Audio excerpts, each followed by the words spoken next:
Cher ami auditeur, nous disions la dernière fois que c'est avec force détail que l'Ancien Testament avait annoncé la première venue du Christ sur la terre de Palestine il y a 2000 ans, et que toutes ces prophéties ont connu une pleine réalisation.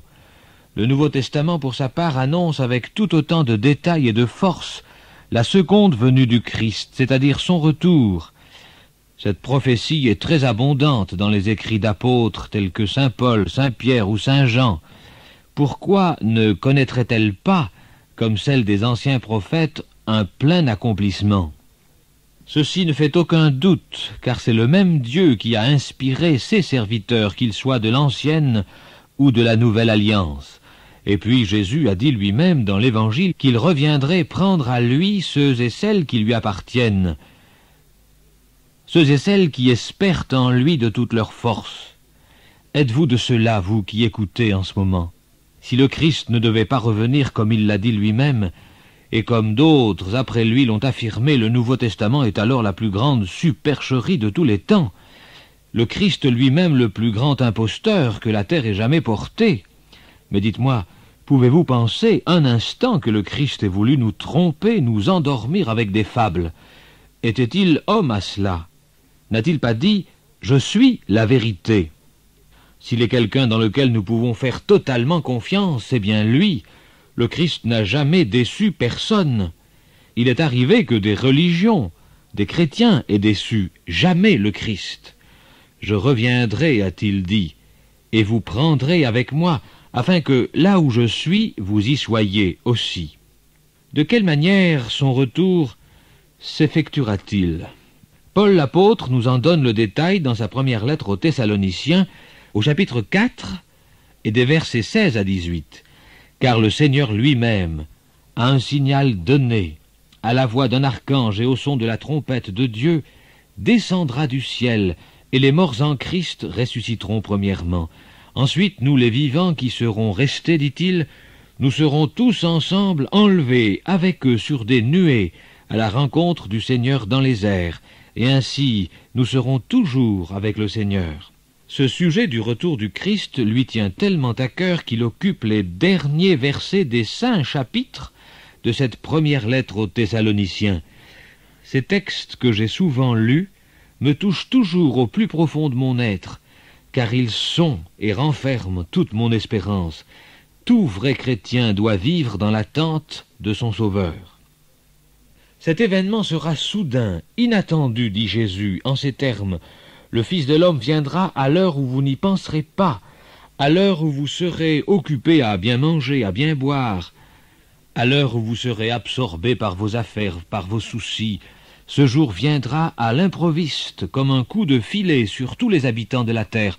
C'est pourquoi, veillez donc, puisque vous ne savez ni le jour ni l'heure. L'apôtre Paul, cette fois dans sa première lettre aux Corinthiens, au chapitre 15, d'écrire ce qui suit. « Voici, je vous dis un mystère, nous ne mourrons pas tous, mais tous nous serons changés, en un atome d'instant, en un clin d'œil. » Oui, cher auditeur, pas le temps de faire « ouf !» Et tous les chrétiens partiront dans un temps plus court qu'une seconde. En un atome d'instant, dit l'apôtre, pas le temps de saluer ses amis, ses collègues, son entourage, ses bien-aimés, pas le temps de dire au revoir. Les chrétiens, les vrais, ceux qui le sont de cœur et non d'étiquette, partiront subitement à la rencontre de leur Sauveur en personne, venant à eux sur des nuées. En ce jour-là, dit le Christ, de 2 hommes qui seront dans un champ, l'un sera pris et l'autre laissé. De 2 femmes qui moudront à la meule, l'une sera prise et l'autre laissée.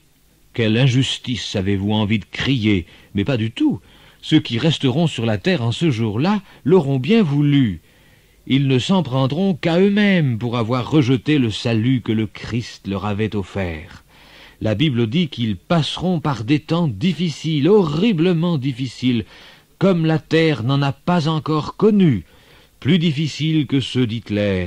Le monde passera sous la botte d'un antichrist qui régnera sur la terre tout entière. Cet homme, un peu à la façon de l'ex-fourreur, se fera adorer de tous. Des temps de grandes épreuves et de grandes souffrances viendront sur le monde, au point que certains rendront l'âme de terreur, dit Jésus. Il nous appartient de choisir dès aujourd'hui celui que nous voulons suivre, le Christ ou l'Antichrist, dont l'Esprit déjà agit sur la terre.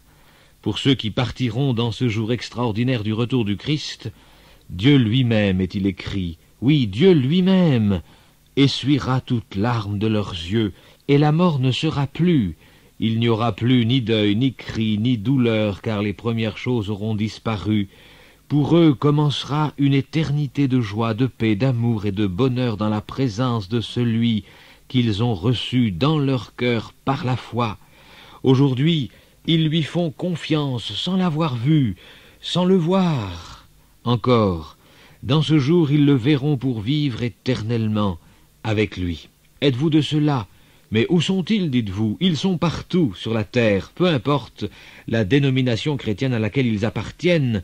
Ce n'est pas le titre ni l'étiquette qui sauve, c'est la foi, la confiance qu'on place dans le Christ mort pour ses péchés et vivant pour soi. Et parce qu'il est vivant, dit la Bible, il peut sauver parfaitement ceux qui s'approchent de Dieu par lui. L'aimez-vous, cher auditeur, lisez-vous sa parole, l'attendez-vous comme il vous le commande lui-même? Avez-vous hâte qu'il revienne? Et s'il revenait aujourd'hui? Maintenant? Faites le point et soyez sauvés, Dieu vous y aide. À bientôt.